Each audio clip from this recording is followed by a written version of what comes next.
And joining us right now here at the UFT Coaches Conference, FC Edmonton's head coach Colin Miller, a proud Canadian. Colin, welcome once again. This isn't your first time here.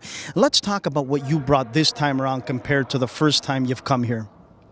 Well, what I've brought this time, in all honesty, Anthony, is hopefully a little bit more experience and some more knowledge of the game, and some sessions that I've had some very good success with over the years at various levels of football, not just at the professional level, but in young players' development. I try to keep it as simple as I possibly can with our practices, so that the majority of the coaches that are attending these sessions, which I think are excellent, and the UFT and everybody involved in this organising committee and so on, deserve a great deal of credit for this. Anytime we get like-minded people together in an environment like this, it can only be a healthy thing for the development of football in Canada. But I tried to keep everything simple, because the majority of the coaches here are very much working at the grassroots level of the game. So I think if we come in and baffle them with a million markers down on the pitch, I think that can also set it back. So I try to find a combination of keeping the session flowing, a bit of a sense of humour now and again, and common sense. Let's talk about, I noticed this year and last year, a lot younger group of coaches here, men and women. I think this is fantastic, Colin.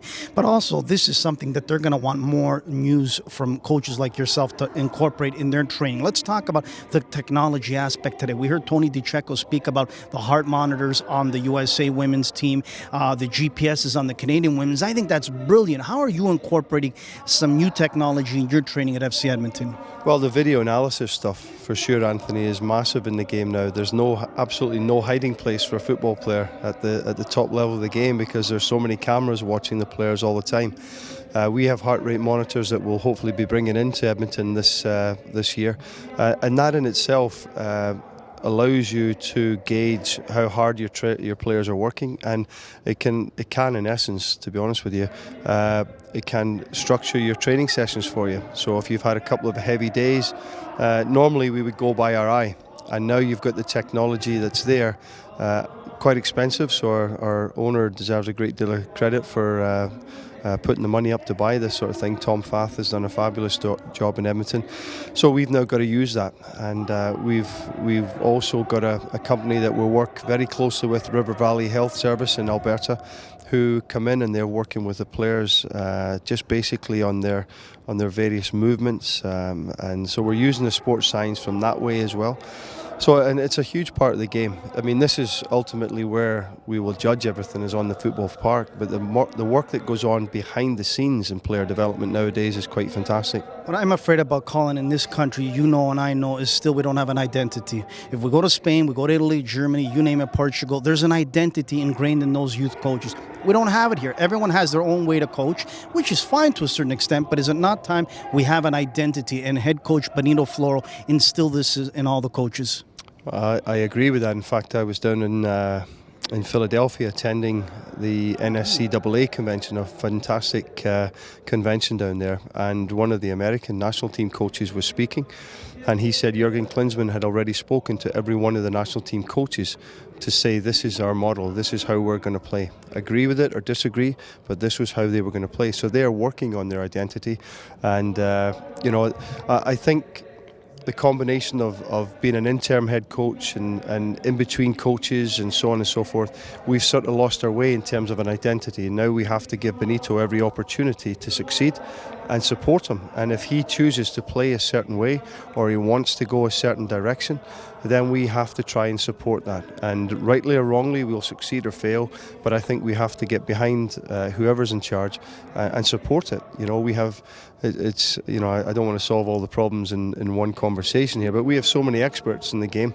So-called experts, absolutely. Well, you beat me to it. But, one of them. Yeah, and the vast majority have never kicked the ball in their life, but are experts in the game, and I think that we should maybe back away as experts or so-called experts and let people that know the running of the game, give them a wee bit more power and to help the situation. Well, I'm glad you said that, and we'll close it off with that. How important is it at the youth clubs that we get actual soccer purist people in there, ex-players, ex-professional coaches? And God bless the mums and dads, but is it not time to get the soccer people in there, the purists, people that know what a 4-4-2 is? Yeah, well, I agree with all of that. There's if as an example, there probably would be no youth soccer years ago if there hadn't been well-meaning mums and dads. So they certainly have been a major component of how we've progressed as a nation, and there's still very much an area for them.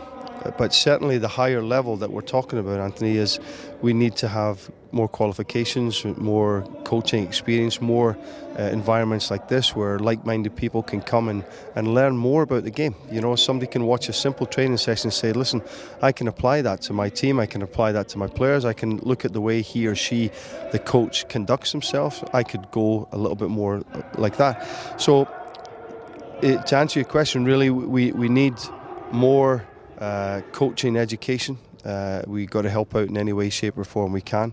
We've got to work with our provincial associations, with our national body, so on and so forth. The clubs have got to buy into certain things as well. And there are so many good people in Canada. That's the real frustrating thing for me. We have so many really good football people here, and at times we just seem to butt heads all the time. It is so frustrating. What we have in Edmonton at the moment, we have a fantastic relationship between a professional football club and a provincial association. We've got a terrific relationship now with clubs because we're going into the clubs. We've recruited players from various clubs and we're trying to work. I do some sessions for their coaches, so on and so forth. So we're getting into the community to try and spread the word in FC Edmonton. So we've all got to work much harder together. Tom Fath has poured in a ton of money. I know that we got to let you go, but you got to speak about this owner. This guy, to me, is a wonderful owner in the NASL, but in Canada. He's given back so much. I don't know how the guy continuously does it and can't back away.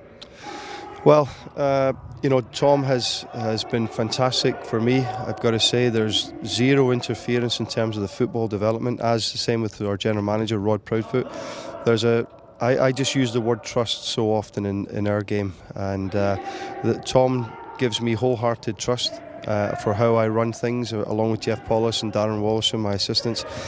And we've done a good, honest, hard-working job. We've changed the culture of the club. It's now, every team wants an identity. You spoke about that earlier on from a national team's point of view. Well, FC Edmonton now have got a culture that every NASL team in the league does not fancy coming to Edmonton to play against us because they know exactly what they're going to be up against. So we've done very well over a very short period of time. We're a well-established NASL club. In fact, we celebrate our 5th year in the league. It's the longest-running professional soccer franchise that Edmonton has ever had. Tom Fath and Dave Fath deserve an enormous amount of credit for having the vision to do it. And I'm very proud to be the head coach of FC Edmonton, and I'm very excited about the upcoming season. And you've made Canadians and FC Edmonton fans proud. I'll never forget the quote, "Not on our field will that trophy be awarded against the New York Cosmos." That's the attitude we need in Canada and in Ontario. Colin Miller, thanks for all your work you've done in Canada and FC Edmonton. Thank you.